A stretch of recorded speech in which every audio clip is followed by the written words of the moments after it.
way I've always felt about it, even when it was first happening. But you know, when the SB1200 came out in August of '87, everything changed immediately. Give It All You Got came out shortly after. I think it's the first Miami bass record of 1200. And right away, there's a Kraftwerk sample side by side with a James Brown sample.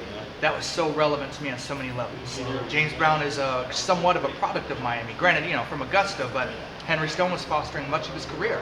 At the same time, everyone in Miami was trying to be Kraftwerk anyway. So just pushing those side by side rang a bell to me. And then what Derek Romang did in there is turn around and did a multi-tonal kick drum pattern that sounded like just give the DJ a break. And then it's occurred to me, that's what Give It All You Got is. It's supposed to be like a sequel, it's a reference. Oh, give it all you got. Just give the DJ, you know, and all like little things like that. That's maybe a little forced, but I think other people interpreted it that way also, or at least similarly. And then as 1 year went by and 2 years went by, everyone started to make records like that. And that's when you get songs like Magic Mike Johnson Record. Yeah. Obviously, Mr. Mix's mega mixes across the board were doing that. And what we called that back then was throwing down. That was a Florida term, it's just throwing down. And that just means you're giving it everything you got. You're pulling records, you're pulling any sound. Yeah. You're just trying to like say, I'm here, this is my presence, and this is what I have to offer. This is how Throwing I'm gonna down. throw it down. I'm here to throw it down. So what do you think is the future of this music? Man, it depends, man. It depends. Like for us doing mega mixes and stuff like that, it's fun, but I don't see it going in the forefront just because of all these sampling laws with the whole Sonny Bono Act and things like that are totally killing cultures of music because they want to set these terms and regulations on art. I think that killed a lot of the hip hop, you know, and music, everything. hip hop music, rap, you know. A lot of that 90s hip hop bass. was real sample driven. Like, Everything you was know, samples. Tribe would And sample all P that Rock, stuff. that's how P Rock moved. Premiere, all of it. Yeah. Their whole formula Yeah. was based off of sampling. Without sampling, what do you have left? Just have that loop. That's the foundation of hip hop in you general. can make your cool little original tracks, but how are you going to make a Miami bass track that's based off of sampling and pulling from different sources Without sampling. and say, hey, I know this and I know that, and put it together in a track without sampling? You can't. I always said that the reason why I got out of hip hop, not to say I'm fully out of it, but mostly out of it, is because it felt like we went backwards. We went from live bands, we went from DJing to live bands, to drum machines, to samples, back to drum machines. It felt like a step backwards. Yeah.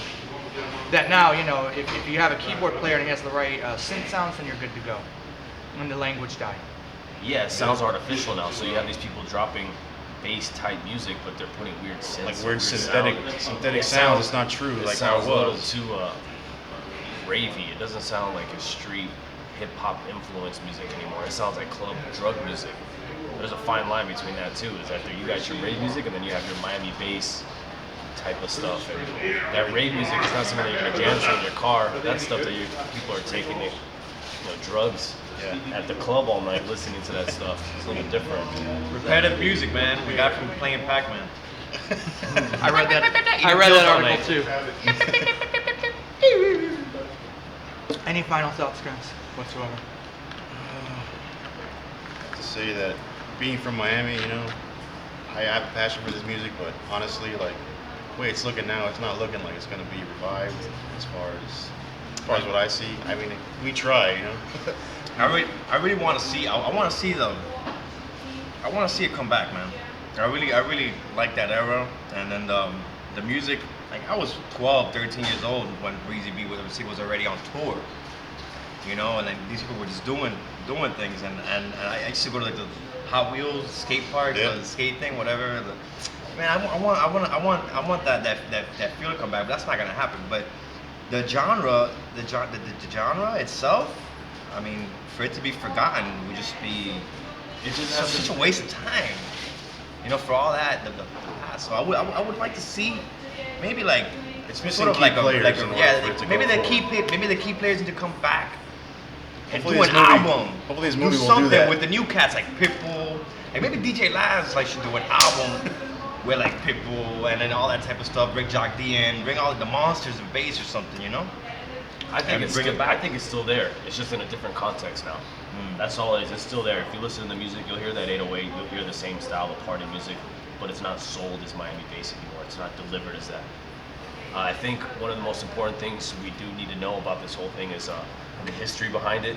Who did what? I mean, we can't really know everything about it, but we can understand when we do research. Without these people laying the bricks for us and the foundation, we wouldn't be here.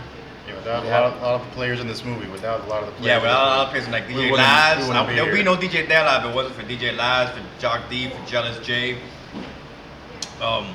People that MCs like Breezy Bit MC that got me into it, man. Like that was one of the first, like 13 years old rapping this. You know, As far as that was like song structure goes, I think without DJ FX, Mega John, Juanito, you know, Tech Master, there'd be no Sound Chasers. There wouldn't be. Our style is Yeah. based off of a little bit of all of those guys. A lot of early Dynamics too. Yeah. Magic Mike. Magic Mike, yes, can't of course. forget Magic Can't Mike. forget Magic Mike. If it wasn't for Magic Mike, I wouldn't be here. Bro. I mean, there's a lot of Listen West to a Coast lot. guys too that don't get that much light, and this is the early electro guys before the bass, but they did have some kind of influence, which is the World Class Wrecking Crew. Yeah. Rich Paul. Kaysen, Cameron Paul.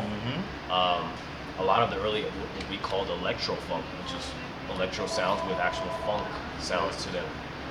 This is 80s, early 80s stuff. Rich Kaysen, Formula 5 or Formula V, whatever they would call Killer Groove.